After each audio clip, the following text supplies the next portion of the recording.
Monsieur le Premier ministre, Mesdames, Messieurs les membres du gouvernement, Monsieur le médiateur, aperçu, Monsieur le Président du Conseil national de régulation, Monsieur le Président le facilitateur du dialogue, je vous salue.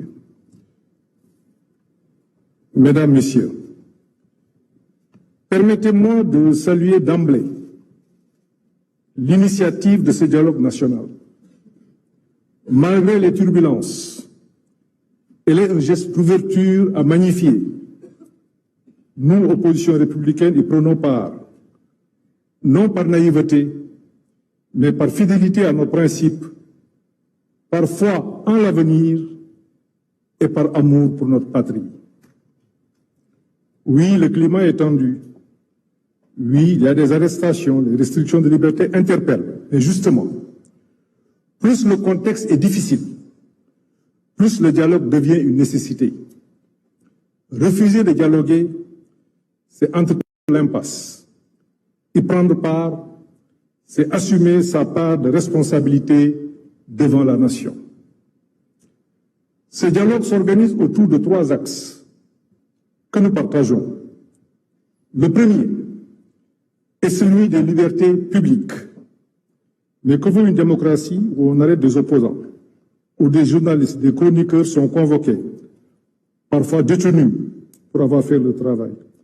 Nous appelons à un pacte national de pacification politique fondé sur la libération des détenus politiques, l'indépendance des médias et des procédures judiciaires perçues comme justes et impartiales. Le second axe porte sur le système électoral. Donnons réalité au statut de l'opposition et de son chef. Donnons à la Sénat les moyens et l'indépendance qui s'imposent. Et sur l'inscription des jeunes, l'inscription automatique des jeunes majeurs au fichier électoral, nous estimons qu'une telle réforme aux implications profondes doit faire l'objet de consensus forts. Le troisième axe est la refonte institutionnelle. Il est temps de rendre nos institutions plus légitimes. Cela suppose de renforcer une proposition, la proportionnelle dans l'élection des députés et ou d'introduire un second tour dans le scrutin majoritaire. De même, la Haute Cour de justice doit être réformée. Sa composition, aujourd'hui alignée sur la majorité parlementaire, ne garantit pas l'impartialité attendue. Au demeurant, n'oublions pas que c'est notre système démocratique actuel qui a permis les grandes alternances de notre histoire. Il a porté au pouvoir les gouvernants d'hier comme il a permis l'accession du pouvoir actuel.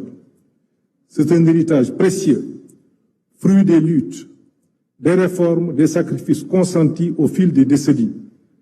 Que l'on soit au pouvoir ou de l'opposition, nous devons ensemble préserver cet acquis.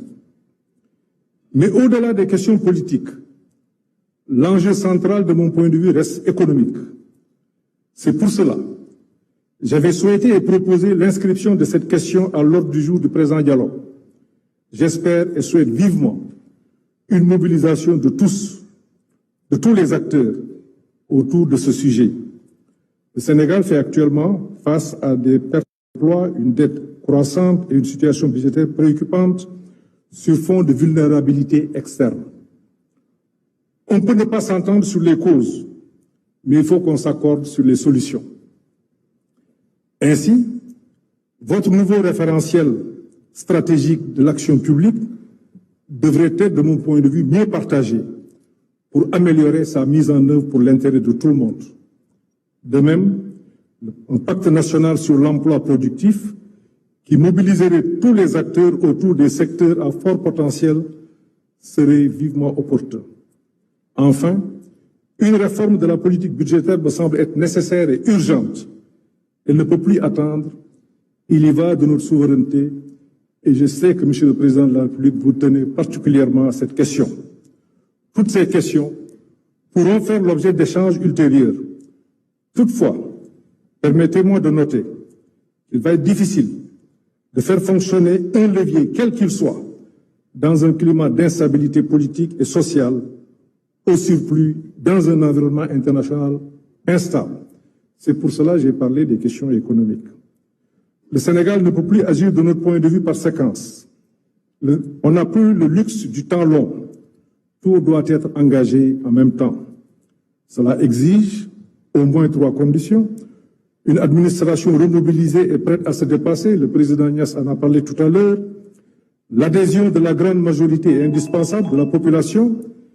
Il faut parler à l'âme de la nation, consolider le lien social, apaiser les tensions. Il faut qu'on se parle en toute sincérité. Et sur le plan international, nous devons renforcer nos partenariats dans un esprit de dignité, de confiance et d'efficacité.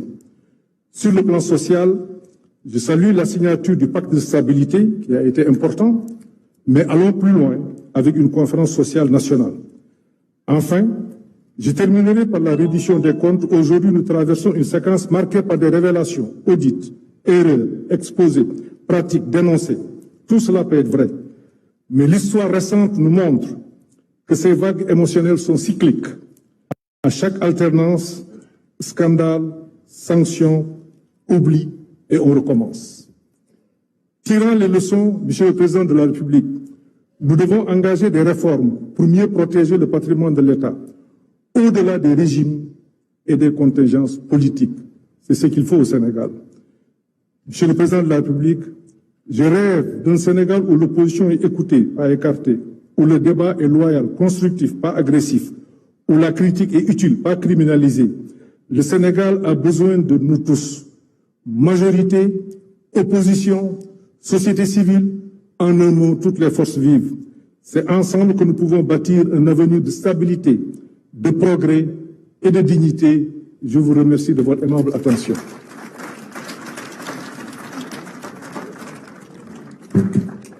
Merci beaucoup, M. Amadou Ba, ancien Premier ministre.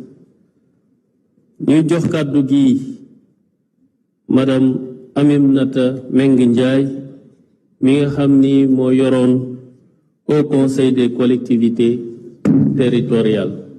Ñu yóbbul ko micro bi.